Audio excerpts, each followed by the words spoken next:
An urban reflection found itself between my thesis project and a potential non-profit residency program, connecting artists with their city, giving them an opportunity to create art that does something.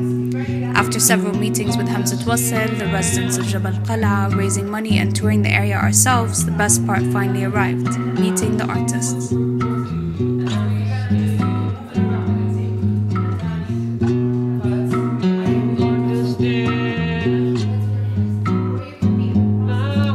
The artists had preconceptions of the sort of artworks that they wanted to create, but as we explained to them, it wasn't until they visited the site that they could actually start working on a proposal, as we intended for the works to be site-specific.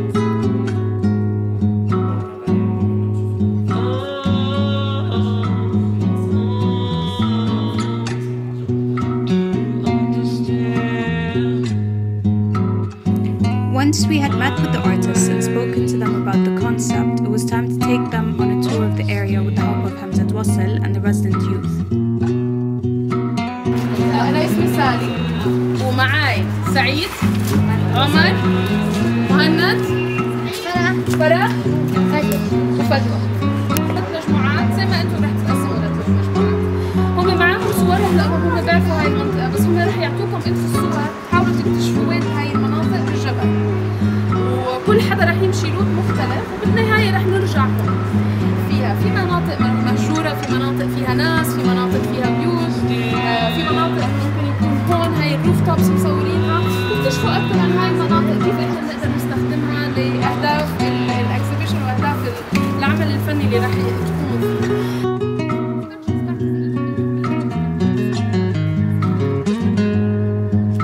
By teaming up with the children, the artists went on a hunt, searching for potential spaces to create interventions with.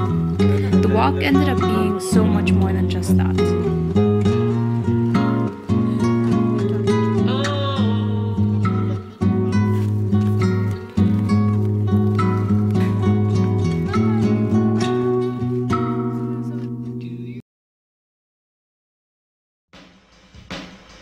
Once the artists had recovered from their first tour around the Qal'a, their ideas were discussed and unpacked, their proposals and budgets were soon laid out, and thus the process to work our way to our first public appearance began.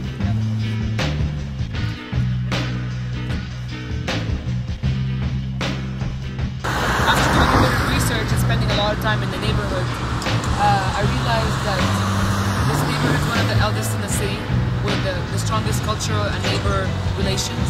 And I started asking them what most represents them. So I came up with this idea of this project called the Totem Project. Basically, a totem is something that represents or symbolizes a neighborhood. So we used this idea to do these totems that will have this symbolism of the neighborhood. All the designs are going to be actually created by the elder and the young, and I made this blueprint for them to create, which will be actually built into the totem project. The totems are going to be closets that have different things that are necessary for the neighborhood. So we decided to choose different things that symbolize and have more than one object that will assist the neighborhood more than just become a beautifying object. So we have close to the empty arid land, things for growing plants. To where the elder men sit, we're going to have chessboards and cards, things to kind of support the system that is already in existence. المشروع إنه أول مرة جينا، عمري ما لاحظت المخبز هذا يعني ما عمري لاحظت المخبز المحروق، بس لما جينا نمشي أول مرة ما بعرف حسيت إنه كثير هيك المكان هذا هيك. أنا ما بدي أجي وأصلح أو أرمم أو أفرشه، بس بحب التناقض.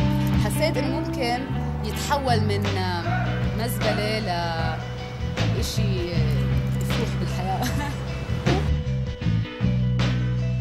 We're trying to, we kind of talked about this a little bit before. Historically, water brings people together. That's how most places came to be. It nourishes any sort of an enclave, like an environment. Yeah, okay, and we're providing something for them to be able to engage with aesthetically as well, because trying to enhance that, like the fun, the play, that, the lively, something. creating a river, which doesn't exist.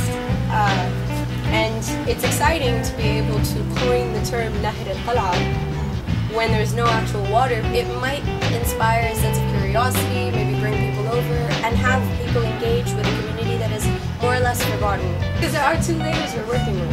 The fact that there are outsiders that come in, and there are the people who currently live there. And the outsiders that come in usually bypass the residences, they bypass everyone to get to the Citadel. This way they're actually moving through the community in order to get to the Citadel. I mean, the idea was to get help in any way that we could, so we thought that while we're passing by the strip or the part that's in front of these people's homes, we invite them to paint the area that's in front of their homes, and then add that contribution. Exactly, precisely. المشروع تبعي basically رح يكون توثيق لاتصالات وتفاعلات كنت بعملها مع العالم بالقلعة، الناس بالقلعة. basically رح يكونوا سكايب ميتينجز، فون ميتينجز، كل هالاشياء كلهم رح يكونوا موثقين ريكوردد. كل المشروع، كل الارت ورك رح يكون عبارة عن انا عم بحكي مع العالم اللي بالقلعة. بالمعرض اكزيبيشن بالعفو رح يكون دول الحوارات اللي سيشنوا رح يكونوا معروضين conversations. مش كل conversation رح يكون exhibited، بس رح يكون basic glitches، الاشياء مش مسموعة تكون exhibited.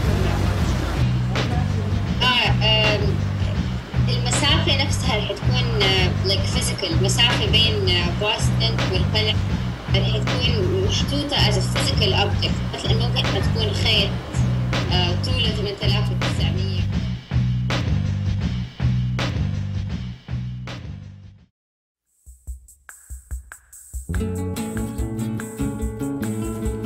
Pilots in Progress marked a very important milestone. So far, we had included the community, several experts and sponsors in the research and production process. Now it was time to let our audiences in. By handing out arriving audiences a map and giving them a guide, also a child from the Qalaa, they set off on a journey that incorporated watching the artists at work and the intimacies of the area.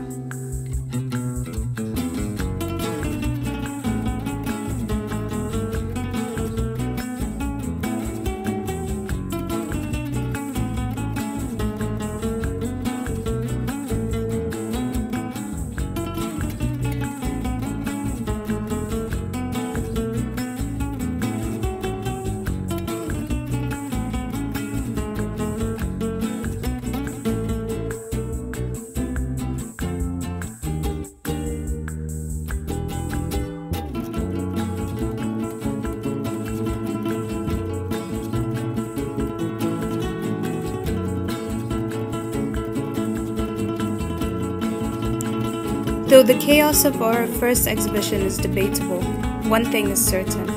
The artists equally took back from the experience of working with the residents of the Qalaa what they had planned to give them, the energy and the intimacy and inspiration to all.